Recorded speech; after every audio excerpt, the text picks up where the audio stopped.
Thank you. All right, well, welcome to the St. Mary's City Commission regular meeting for June 3rd, 2025.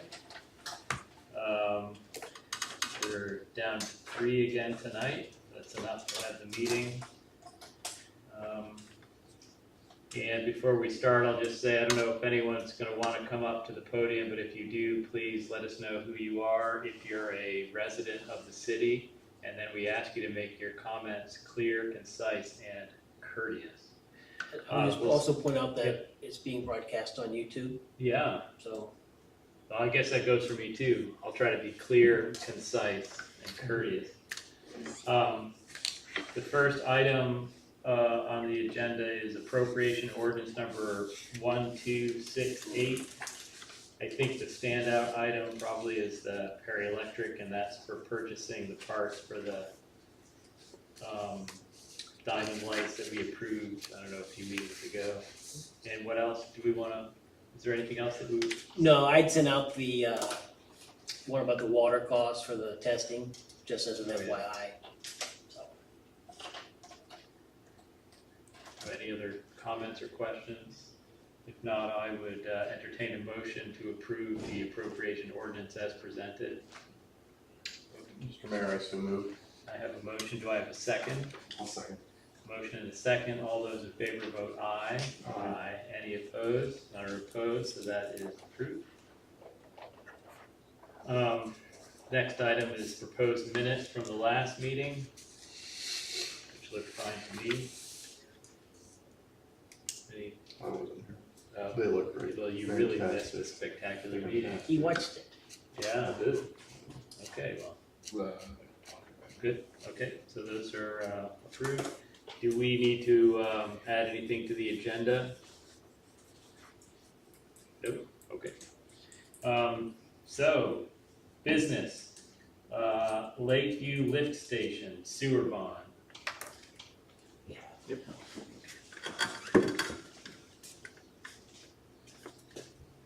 I am Kevin Cowan with the law firm of Gilmore & Bell. It's been a while since the city had any bond issues, but we've always served the city as bond counsel.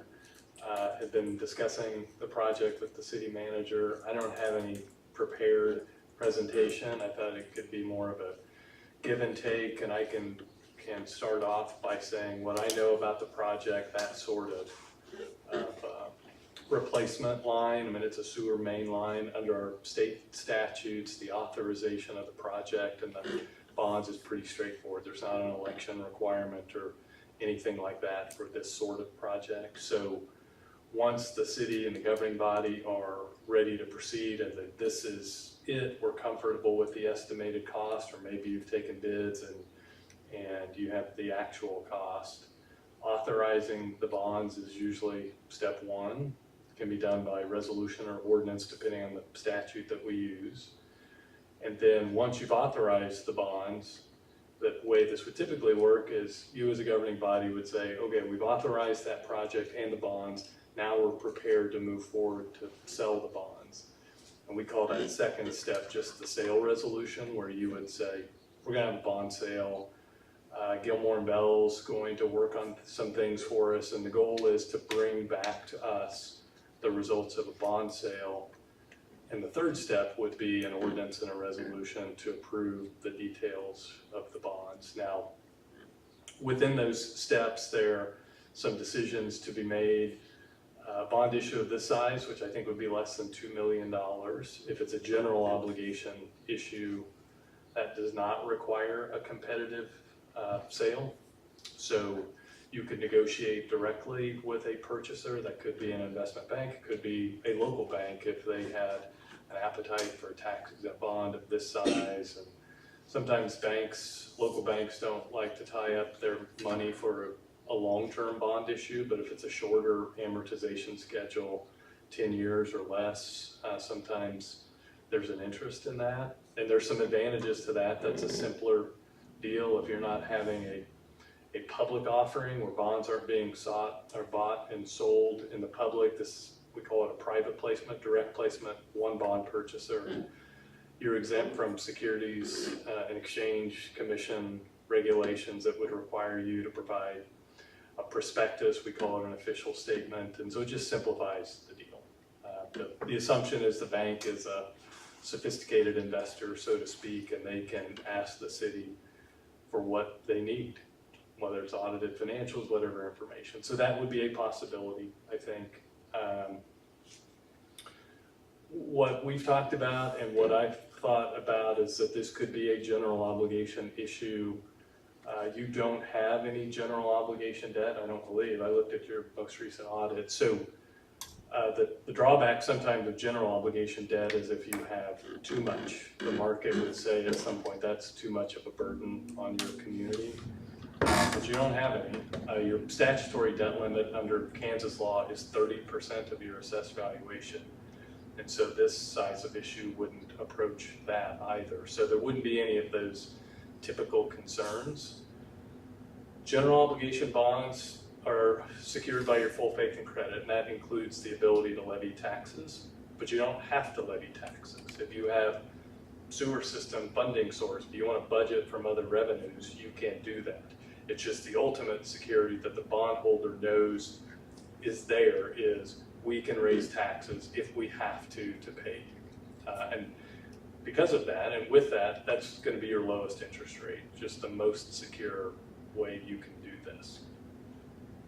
The other option would be utility revenue bonds. You could sell those bonds, which are considered a special obligation rather than a general obligation, and with that you would just pledge utility system revenues. Maybe it's sewer system. Sometimes we see combined systems where a community would have sewer and water combined or sewer, water, electric combined, but whatever the case may be, bondholders would only get a pledge of revenues you generate from the system. And if for some reason those are insufficient, there's no further obligation on your part to. Could I ask, do we lose the advantage you were talking about earlier of potentially having a single purchaser of the bonds at that point? Not automatically. It's easier to sell general obligation bonds. So if it was a single purchaser, if it was the local bank, they'd probably have to dig in a little more. It's just more risk, and I'm not saying it's risky at all in this community utility system. It's just more risk than a full faith and credit pledge. So there's a possibility. In the broader scheme of things, I think it's true you probably would. If you were selling the bonds publicly and said, we're just going to take bids on the bonds, you might lose a bidder or two that would say, we just want a general obligation bond. We don't want to deal with the utility system and a special obligation pledge. That's more complicated, more risky. Those get done all the time, but they are more complicated and risky. So it sounds like this general obligation bond, because it's tied to the security is our capacity to levy taxes in order to make sure we can pay it off. We get a lower interest rate and we'll probably get more people interested in it. I think that's true. So I mean, my understanding of this is, So the utility bonds, those are higher interest rates? yeah, it's that in my question when I was talking to Maurice earlier was, you already answered it, but I just, for the group, my concern was we wouldn't be able to use funds from the sewer fund, because we're already actually collecting some money for a previous debt that we had that would, I think, easily cover, so we have other things to do. Right. But apparently we can use that revenue to pay the bond. We don't have to pay it from the general fund. Right. Okay. And that comes up occasionally, whether it's from elected officials or constituents. They hear general obligation bonds, they hear taxes, they think we're going to have to raise taxes, and that's not true. And the way we will draft the documents, that pledge is levy taxes, comma, if necessary. Yeah. So these utility projects, particularly water projects more recently, a lot of those get done as general obligations with no intention of ever levying a tax for it. It's just a more efficient way to borrow, if you can, for a utility system project rather than just pledging the revenue. So do you guys, I mean, that sounds like a no-brainer to me, but if you have any other questions or comments. Could you cover, pros and cons of a financial advisor? I don't know that there are any cons. The pros are, if you have a financial advisor, and I know Ranson Financial has worked with you all in the past, we've worked with them all the time, their offices are 2 blocks away from mine. Their role is to help you structure this issue in the best way possible for the city, and then to make sure you generate enough interest from bidders to get, the best bid. And I've heard them talk to people before that they will say, if we can't pay for our involvement in this deal, the financial advisor is another cost to pay in the deal, but they'll flat out say, if we don't think we can pay for ourselves by getting a better bid, better interest rate, whatever it is, then we'll tell you and we'll step out. So, but again, the advantage is they'll help manage the sale process, particularly if you were going to take bids. If you're just going to advertise and say, we're selling bonds, and there's, the usual suspects in the state of Kansas. There are investment banks, there are large commercial banks that bid on bonds like these, and so they might be interested, and as a financial advisor, Ranson or whoever it might be would reach out and make sure those folks are seeing there's the sale generating some interest, and again, hopefully improve the bids, improve the final deal in a way that it saves you some money.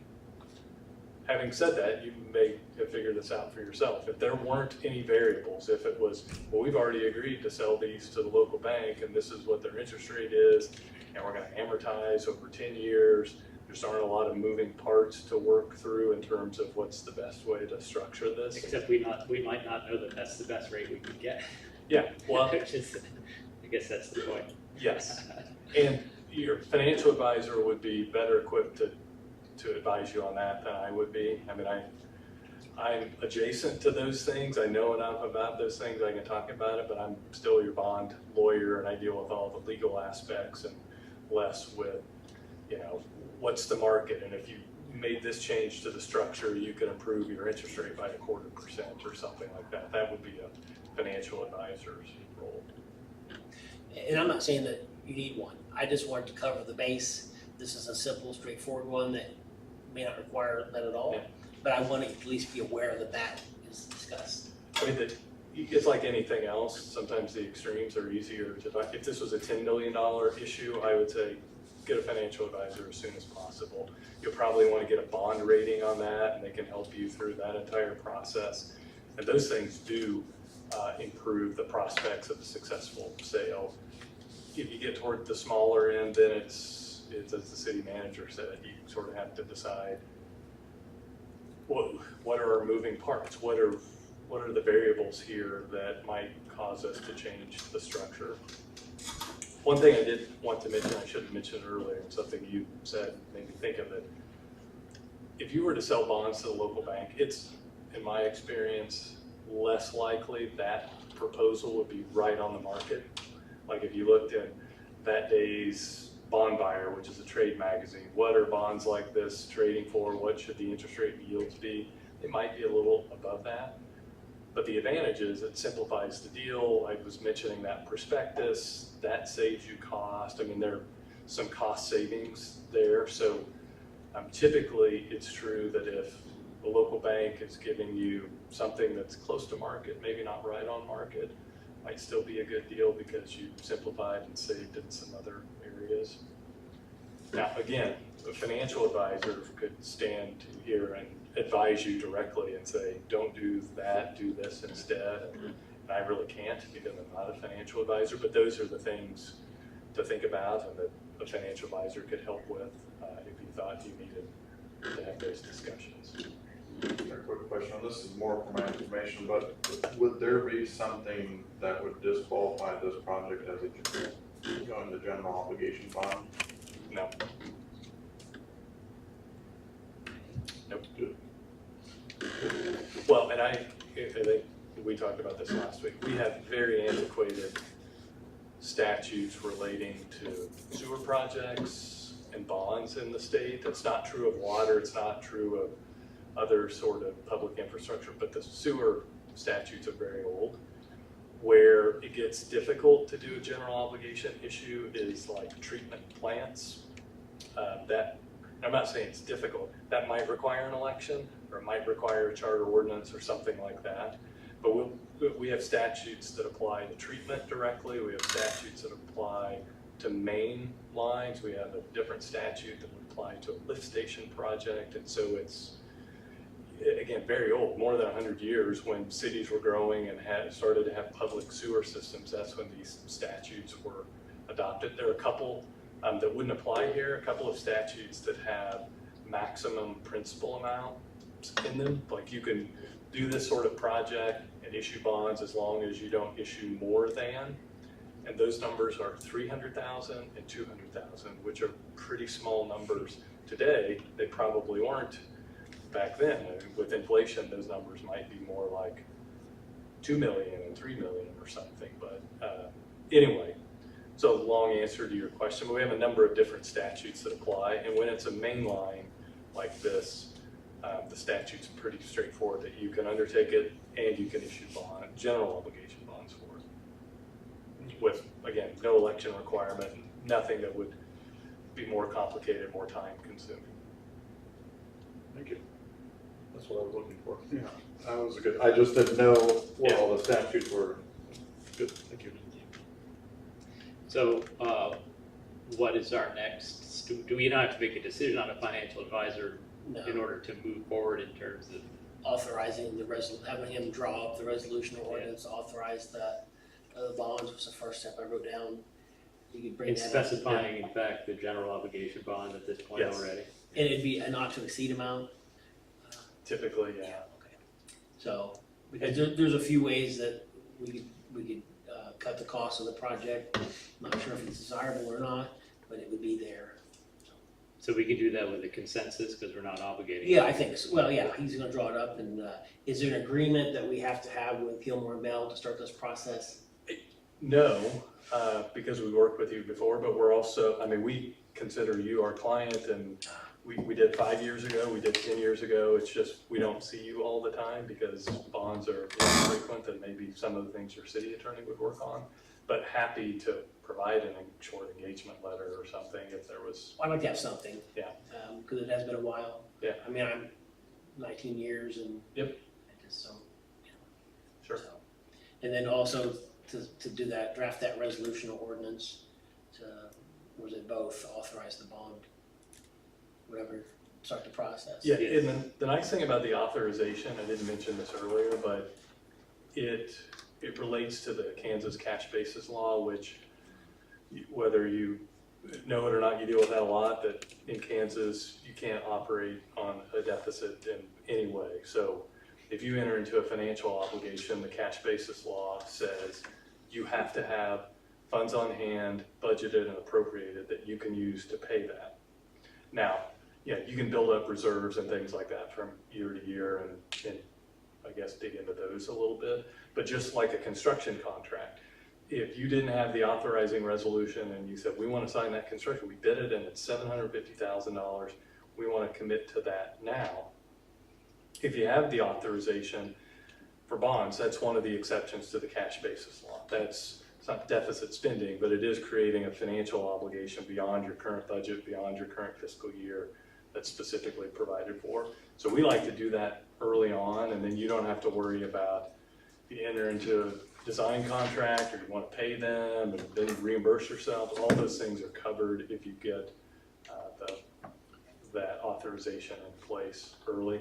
It's usually the construction contract, that's the larger one that you may not have budgeted and appropriated funds to make that payment, so it's nice to have the authorizing resolution in place before you would make that commitment.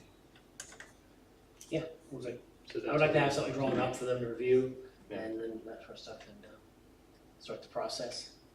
The other thing I would mention on financial advisors, and if it's Ransom that you're gonna reach out, they're great. If you wanted to reach out and say, hey, we're thinking about this, what, is it worthwhile? I could do that, or we'll see, but that is, it's worth considering, especially if they would say, well, we can't pay for ourselves, don't use us, but it's an awfully small obligation, and I'll look. Yeah, Well, thank you very much. glad to be here. You have a minute? interrupt you for a second? You Yes. guys can do the, Yeah, we do have a consensus. Yeah. Yes. Okay. All right, Thank you all. thank you. Next item is the nuisance ordinance. And he just walked out of the room, but he had a draft.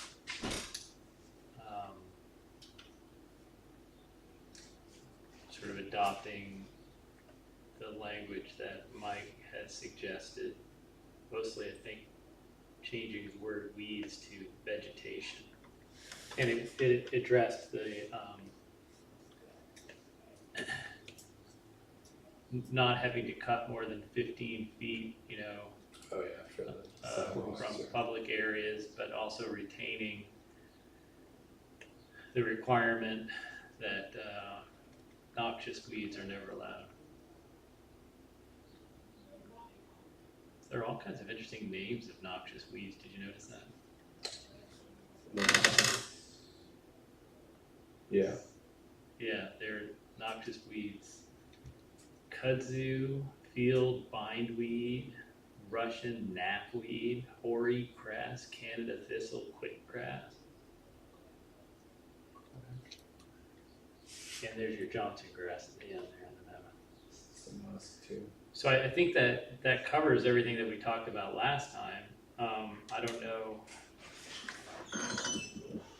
what kind of action he's looking for, whether or not we're interested in moving forward with this. We want to change the code, that's the fundamental question. Yeah.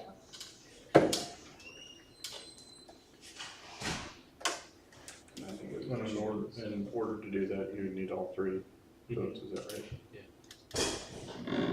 And I know he hasn't run it by the lawyer yet because he just wanted to know if we wanted to change it. And then if we do, I'm just saying, if you haven't run this by the lawyer yet because you want to know first if we want to change it and then we can finalize so the. Drapay proposed some information. I worked it in as a result of the last meeting. I didn't send it to the attorney to review yet because there's always changes or questions or something I left out. So, I think the critical part is we're dealing with properties that are at least 2 acres, and then in that paragraph 8202, section C, undevelopment. Notwithstanding, an owner of undeveloped property that exceeds 2 acres is responsible for removing or destroying vegetation except for grass or ground cover within 15 feet of any sidewalk, streets, or adjacent property lines. So that's kind of the way we did it. And when we talked about it last time, I mean, my only real concern is, particularly for that property coming to the city, we just don't want it to look, you know, ugly for Yeah. people coming So, in. Mr. Mayor, I had the opportunity to watch, what you were all talking about. I mean, I think what this is proposed here is fairly common. Topeka, Kansas City even has an ordinance like this, but, I don't mind the 15 feet, but maybe, I just wanted to throw this out there, but maybe add in there, hey, it needs to be mowed at least once. We cleared out once a summer, or, You need the rest of it? yeah. Because I mean, I did drive by there and, yeah, it would be nice if it got knocked down at least once. I don't know, I wanted to suggest that, I didn't know if that would, because otherwise what you're saying is it's just gonna be, if it grows up the weeds, it's just gonna die and it's just gonna be a good place to hunt? Is that what you're saying? It's in the city limits, so, but you're saying, so you wanted at one I mean, just- point at one point, just, to have it cleared off each year so that it's just not a continual, you know. see, that's why I didn't send it to the city attorney, because That's just I'm presenting that Sure. to see any, if that to be critiqued or that's worth adding in there. Was the prior ordinance was just that had to be, anything What's the over current? 12 inches, had to be mowed, and there's a process. You get notified once, the city can then mow it when it gets over that height each time. so how many times would you mow it in a year? Let's say, It all comes to rainfall. I mean, if it's a hot, dry summer, not many times. This kind of weather, it'd be more frequent. You know, so people complain or a city employee sees it, they bring it to the admin staff, they do the form letter, stamp my name on it, and then they get shipped out. And, which is fine, I'm not complaining, I'm just saying I get caught off guard sometimes. So yeah, it will vary, just like your personal lawn, how many times you mow it per summer varies on, this rainfall, so. Yeah, I don't know how you enforce that. I mean, you could At wait the end of the till- you could summer. wait till it- yeah, I mean, then you're July forcing them 31st. into a time frame of just Yeah, one just time a once- year just could be once. very, you could run over it in November. It's really- Like, I just don't know if you- April 2nd. I find that harder to police, or sorry, One enforce, not- summer cut. That was just a thought. So the changes, just so we know, is that Topeka had they didn't use weeds they used vegetation. So that was the change, and then down here was that section C is the one that set up the 15 feet for anything that's over 2 acres. We're not talking about a lot of properties over 2 acres, obviously, and that are undeveloped. And then later it talks about noxious weeds, so. Yeah, Yeah. those always have to be. But obviously, that's what he proposed, that's what's in there. You're suggesting, your concern is that it'll never get touched. Well, I think that's another of the problem here is that the discussion last time was, maybe people want to use that for grazing land, maybe people want to use that for. Initially, that hay. land over there was gonna be mowed. Right, but for that's hay. it. And so what we don't want, I think, what we probably don't want to do is dictate to people how they use their land. But I think we are concerned that if the rule is you don't have to do anything to it, then it could really look pretty bad. And who knows what, attract whatever wildlife, so what's that balance? I don't know the right answer to that. Fire hazard too, in the winter time before it turns green. Well, there seems to be some questions. But my question is, what is the best balance, so that we're not being, unreasonable in demanding that people do things with their property that they Can the don't height do? be doubled to 24 inches? I don't know. And, I'm just trying to throw it out there, it got me thinking now. We could do 30 feet from the sidewalks in parameters. You could do once per month. Well, I guess in order to figure out what is reasonable, we'd have to do a more sort of broader research into how people have dealt with this problem or this question.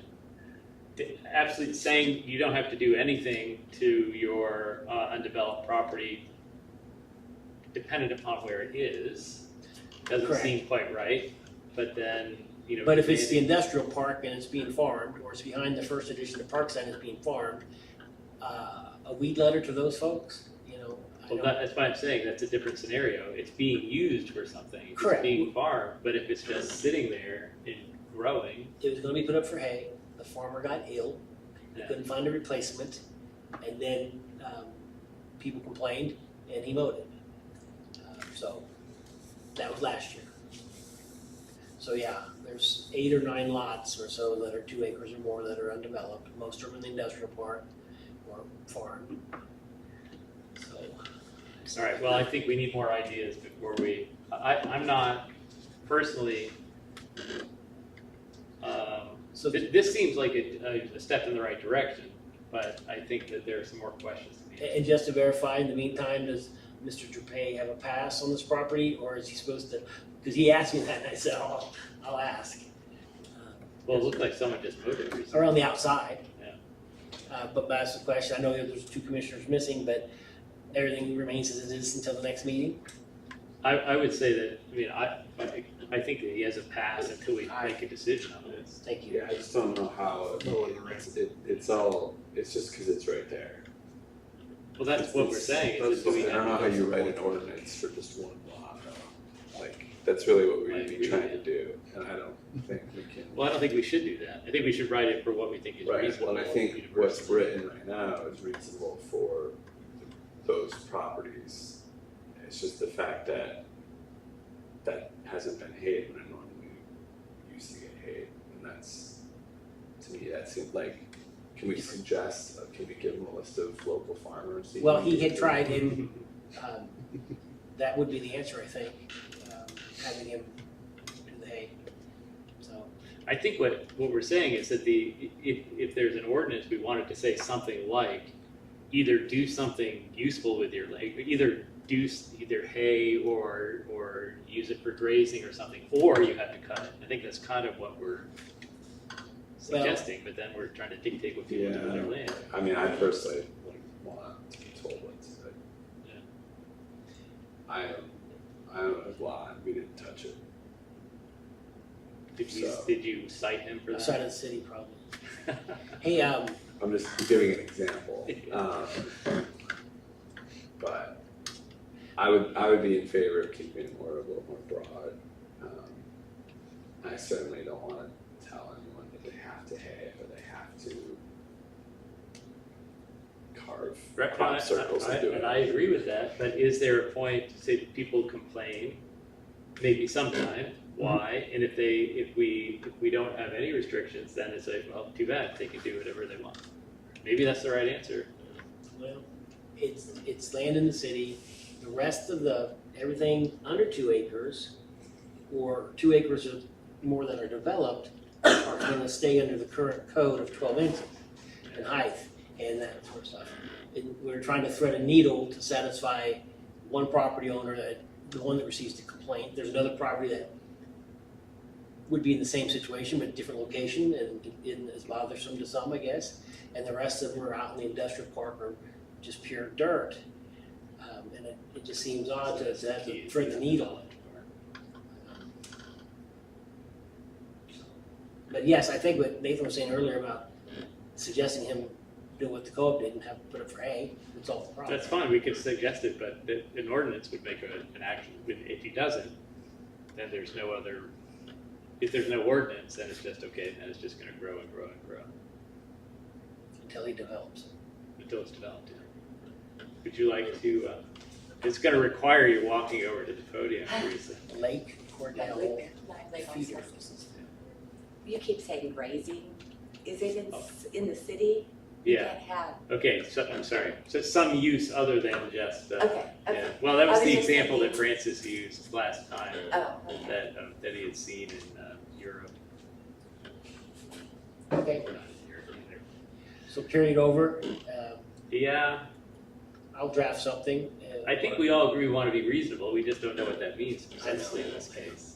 It's just a unique, somewhat unique. Yeah, and I think you're situation. right, it's essentially that single piece of property that happens to be at the entry to the city. All right. Board appointments, this one should be straightforward. There are two terms, actually have already expired, and both of those members, David Imming and John Semeka, have requested to be reappointed. 4-year terms, so position number 2 and position number 5, April 1st, 2029.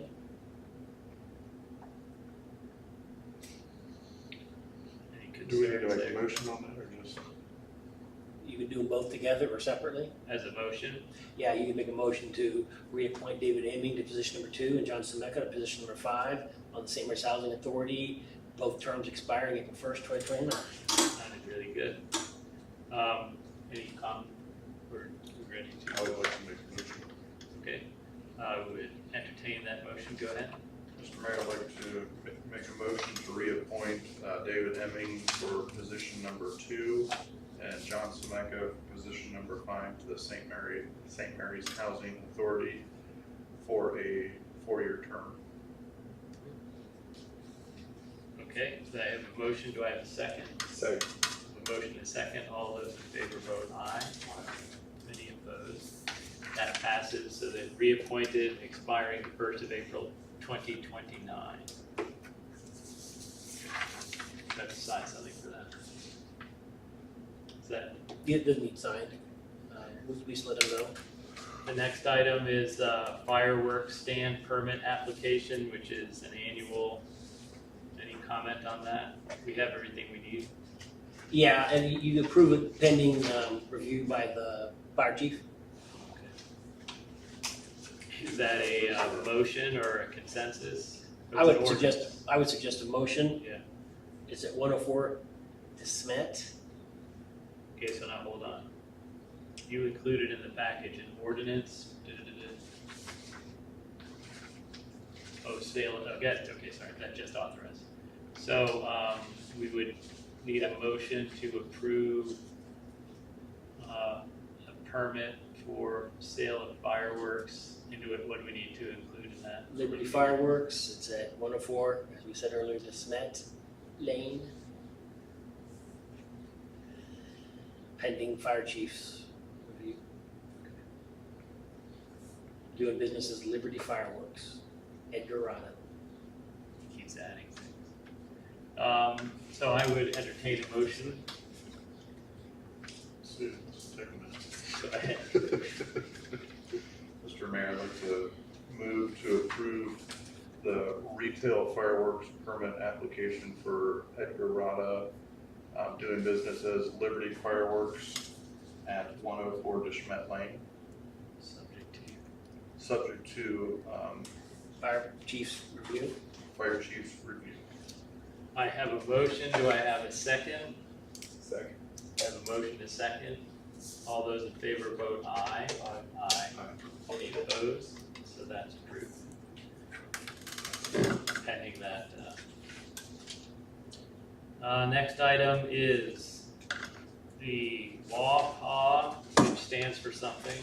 Western Area Power Administration. Western Area Power Administration, Mount Elbert Pump Storage, and I'll let you explain that. Just received a letter from the Department of Energy, and they have a pump storage project that, the way I understand it, is we don't have any rights and power to it. However, they are gonna change how it's operated, and the power that's produced is gonna be put into the market for sale. And if there's proceeds, it will somehow lower our WAPA costs. We get WAPA allotment each month. So the letter is difficult to understand. I had sent it to the Kansas Power Pool, and fortunately, there were several other Kansas Power Pool cities that have the same letter situation. So the Kansas Power Pool's attorney reviewed it, and they made some phone calls, and one of the packet had the wrong name on it, of course. We got that fixed. Ultimately, what they're saying is they recommend that you sign it. There's no way to challenge it. You would want to challenge it if you could. Well, yeah, and I think that the bottom line, as I understand it, is that there's no impact on the power that we would receive. There's no cost to us. There might actually be some potential benefit to us. Some slight benefit but So this is just selling excess energy from our pool, from the WAPA, yeah. from that Not to the open market. Oh, It's not tied to the power pool, it's just that we're customers of them, and they handle our WAPA a lot, because we had, so until 2007, the city's had a WAPA allotment for 30 or 40 years, or however long it's been around. But the city never got it, because you have to have a pathway to get a transmission. And we never had that transmission until we joined the Kansas Power Pool. So we have a way to get it, but it can't be part of the Kansas Power Pool because of the regulations where the power pool has to have a quote-unquote footprint in the WAPA territory. So long story short is, please sign it. I just don't know the details well enough, and I struggled to go through it, and another attorney Well, recommended the critical thing is we're not compromising our power sources, and we're not obligating the city to anything except maybe saving a few bucks, and I'm guessing a few. So do we need a WAPA I think if you can, consensus? to have the mayor sign the letter as presented, I think that's fine. So do we have a consensus for that? so concede. Yes, thank you. Okay, next item on the agenda, the 2026 budget work session, which we had talked about as being on the 24th of June, which is fine with me, but I'm going to be out of town, so actually, which is fine with me because I'm going to be out of town. But so we could reschedule that if we wanted to. If we want everyone to be here, but that's my only. Is the My wedding anniversary. 24th acceptable? We're gonna have to. It's traditionally the last Tuesday of June. Are you gonna make it? That's it. Are you gonna make it? It is my wedding anniversary, so, That's and Matthew's not here, so, no. I can make it. Well, you can bring a Yeah. +1. Yeah. Yeah, I mean, what? You said you'd have sandwiches here. There may be sandwiches. That's right, you provide sandwiches, +1, maybe some champagne. Put 'em down for 2. Hey, Yes, schedule it, yes. I'll be here. All right, it's just when the department heads come in. If you were to miss it, Dr. Childs will gladly accommodate coming in a different time, and meeting with the department heads, or if you wish to completely ignore it, that's fine that's too. fine. I just wanted to mention that. So we'll just leave it as scheduled. All right, so 6:24, And +1. you +1. So, She gets to do and I guess that's it for the agenda items report. okay, so the well, number 7, it's in the park. It's not the park well, it's well 7. There was a thought that it was gonna have to be replaced this year or next or so. A 5-year notice was gonna be given by one company. We had another company look at it, and they think the well's fine, but of course it needed cleaned, because it hadn't been cleaned in a while. It was $11,000 for the cleaning, and then 16,000 something, almost 17 for the parts. It'd be screens and bowls and shafts, and then an additional $3,000 cleaning. So it was fairly well plugged up, which is not uncommon for that part of water. So they're gonna generate a report that we can give to you.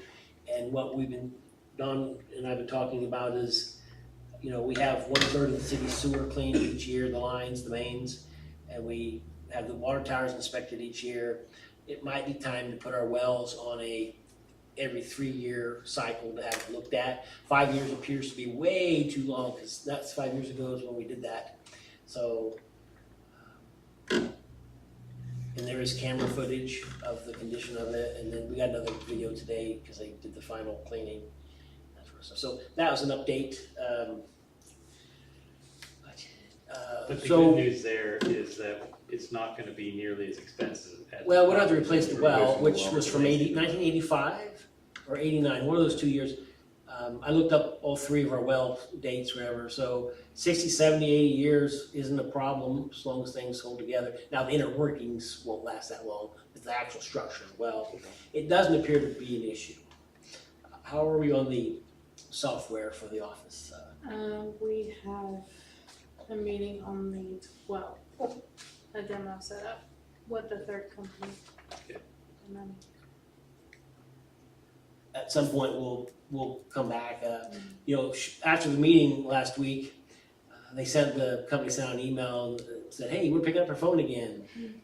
It took like 8 or 9 days to respond to some questions, and it holds everything up. Was it 11? no, I called because I wanted to test it, and they sent me straight to voicemail.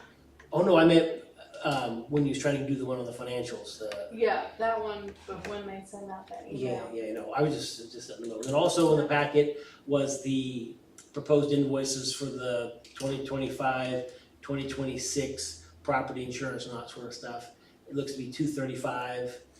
Last year it wasn't that much, and even the year before it's like $118. We can't get competitive bids because we can't get a quote because they won't quote us until we have our repair work done. And there's another upcoming meeting on the roof or the building repairs. I just can't remember the day. It's like Monday or Tuesday of next week. So, Did you want to talk about the tower at all, communications? yeah, so we're still in the process up on across from Denton Auto Salvage by the water tower, a ground level storage tank is what they call it. We have a communications tower that is in need of replacement. It has the guy wires that stretch out. We originally contacted Hayden Tower to just quote for what they call a monopole, which is just a single pole.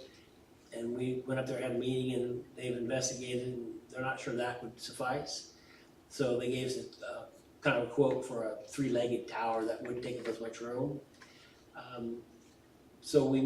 I don't want to announce the amount, it's a large amount, but we may want to get a second opinion on a different tower. But Fire Chief Dan Morsall is gonna talk to the county to see if they have an interest in helping pay for this since some of their equipment's on there. And then, so the final thing I have is that I've said at a previous meeting, Pot County was looking at building an ambulance building. They've been looking at sites. One of them was over here at the corner, you know, where the fruit trees and that sort of stuff. One was out in the industrial park, on that, lot that was supposed to be designated for drainage. And then we had the city owns that land by the library, to the west that could work. It would There's some seem, undeveloped land right over here. Yeah. That'd be good stuff. wouldn't disagree. It would seem that they are leaning towards using the land out in the industrial park that they've already purchased. It will need to be replatted because the plat says that it's not buildable and it's only for the benefit of the other lots. So that goes to the planning commission. They ultimately approve plats and you sign off on them if there's any dedications or easements or something like that. There won't be, but it still comes to you. So they are moving forward with this ambulance building. I'm not sure what their time frame is. They just, the guy that was here isn't the final say. He was gonna recommend it or whatever. So I just don't want you to be caught off guard if you hear about it. It's interesting, they have they park it at the, over here now, right, at the hospital? But they also have another site in Wamego. Is that an additional one, or are they moving? I don't inquire. They just wanted information. Interesting. And I just returned them over to Marstall. So that's all I have. Mr. Mayor, I'd like to make a motion to adjourn this regular meeting. I have a motion to adjourn. Do I have a second?